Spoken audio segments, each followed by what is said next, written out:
உச்சைனி நகரில் அரிசுவாமி என்ற கல்விமான் வாழ்ந்து வந்தார்.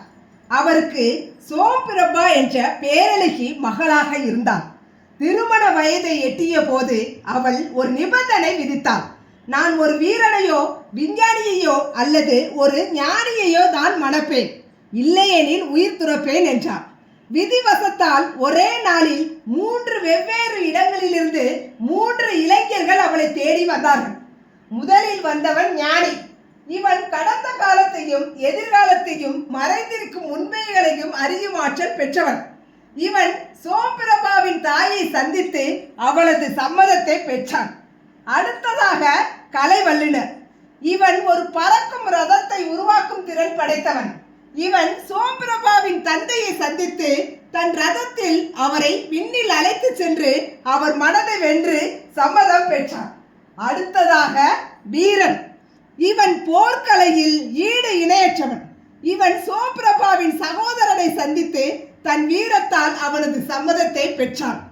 ஆனால் யாருமே ஒருவருக்கொருவர் கலந்து பேசாததால் மூவருக்கும் 7வது நாளில் திருமணம் என்று வாக்கு கொடுக்கப்பட்டது. குறித்த நாளன்று 3 இளைஞர்களுமே வந்தார்கள். ஆனால் அதே சமயம் சோம்பிரபா மர்மமான முறையில் காணாமல் போனான்.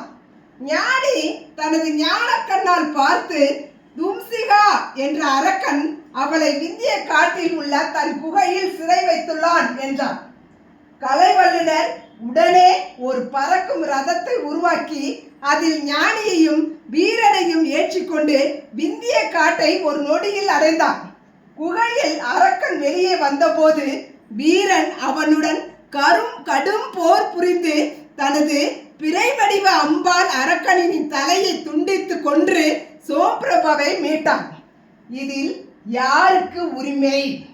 மீண்டும் உச்சைனி திரும்பிய பிறகு மூவருக்கும் இடையே பெரும் வாக்குவாதம் ஏற்பட்டது.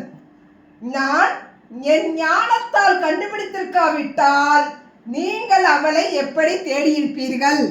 அவள் எனக்கே சொந்தம் என்றான் ஞானி. நான் ரதத்தை செய்து உங்களை அழைத்து செல்லாவிட்டால் அவ்வளவு தூரம் எப்படி சென்றிருப்பீர்கள்? அவள் எனக்கே சொந்தம் என்றான் கலை வல்லுனர்.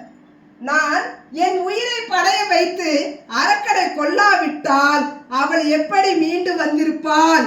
அவள் எனக்கே சொந்தம் என்றான் வீரன். வேதாளத்தின் கேள்வி என்ன தெரியுமா? கதையை முடித்த வேதாளம் விக்ரமாதித்தியரிடம் கேட்டது. மன்னா, இப்போது சொல், தர்மத்தின்படி சோம்பிரபா யாருக்கு மனைவியாக வேண்டும்? அதற்கு மன்னன் சிரித்து கொண்டே சிறிதும் தயங்காமல் பதிலளித்தான். வேதாளமே, சோம்பிரபா அந்த வீரனுக்கே சொந்தமானவள். ஏனெனில் ஞானியும் கலை வல்லுனரும் ஒரு கருவியை போல உதவியவர்களே. ஒரு வருங்காலம் சொல்லும் ஜோதிடரும் ஒரு தேர் செய்யும் தச்சரும் பிறருக்காக வேலை செய்பவர்கள்.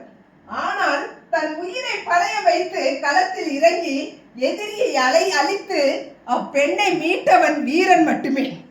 தியாகமும் நேரடி செயல்பாடும் கொண்ட வீரனே தலைவன் மற்றும் கணவன் ஆவதற்கு தகுதியானவள்.